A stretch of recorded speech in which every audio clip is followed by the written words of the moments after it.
জুমার দিনে দ্বিতীয় আজান কি বেদাত? না না, বেদাত না, বেদাত না। আরব দেশে দেখুন অনবরত দিচ্ছে, আমরাও দেই। আর জুমার বেদাত না, এটা ইন্ডিয়ান বেদাত বলছে, তারা বাড়াবাড়ি করছে। কেন? এটা বেদাত জিনিসটা আল্লাহ রসুল বলছেন, আলাইকুম বিসুন্নতি ওয়া সুন্নাতুল খুলাফা আর রাশিদিন মাহদী, তোমরা নবীর সুন্নত নাও, আমার সুন্নত নাও, আমার খলিফাদের সুন্নত। এটা কিন্তু ওসমানের সুন্নত, ওসমান রাদিয়াল্লাহু বলছেন। আর ওসমানের সুন্নত নিয়ে আমাদের রসুল দিয়েছে নিতে, এই জন্য আমরা এটা নিব। সুতরাং এটাকে বেদাত বলা যাবে না। আমাদের যেভাবে বেদাত বলছেন ঠিক বলেন নাই, মাথায় রাখতে হবে। এটা নিয়ে ঝগড়া করার কিছু নেই।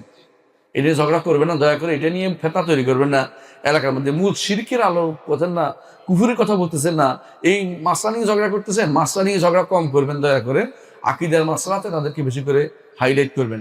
মাসআলা শুদ্ধ হইলে কি হবে? যদি রফিয়ে দেন করে সব বেশি পাবে। যে রফিয়ে দেন করে নাই, 2-3 জায়গা বাদ দিছে, তার নামাজ একদম হবে না, তো কেউ বলে নাই, তার কমতি হবে। আমিন জোরে বলে নাই, তার নামাজ হবে না, তো কেউ বলে নাই। তার উত্তম অনুত্তমের মাসলা, উত্তম হচ্ছে জোরে বলা, কোনো সন্দেহ নেই। কিন্তু যদি কোনো কেউ মনে করে আল্লাহ সর্বত্র বিরাজমান, সেটা কি কাফের।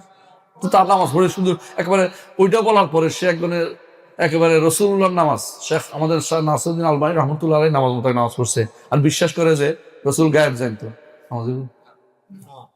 তাহলে আপনি কোনটার গুরুত্ব বেশি দিবেন বুঝেন? আকীদার গুরুত্ব সবচেয়ে বেশি দিতে হবে। জুমার দিন 2 আজান দেয়, তার কি ভুল করে না? ভুল করে না, ভুল করে। তবে সিস্টেমটা বুঝতে হবে। নিয়ম হচ্ছে প্রথম আজানটা বাইরে দেয়া, দূরে দেয়া, দ্বিতীয় আজানটা দেয়া মসজিদের ভিতরে। তো আপনারা যদি কোনো দুইটাই যদি কোনো সামনাসামনি দাঁড়িয়ে মসজিদের ভিতরে দিয়ে থাকে, তাহলে মানুষ শুনবে হলো কোথায়? বুঝলেন না কথাটা? উদ্দেশ্য বুঝতে হবে। প্রথম আজানটা দিছে মানুষকে সাবধান করার জন্য, দ্বিতীয় আজানটা দিছে সালাত শুরু হয়েছে বোঝানোর জন্য যে খুতবা শুরু হয়ে যাচ্ছে, খুতবা শুরু। প্রথম আজানের কারণে কিছু হারাম হয় না, দ্বিতীয় আজানের কারণে সব হারাম হয়ে যায়। সুতরাং এটাকে মাসালা বুঝলে ঠিক আছে।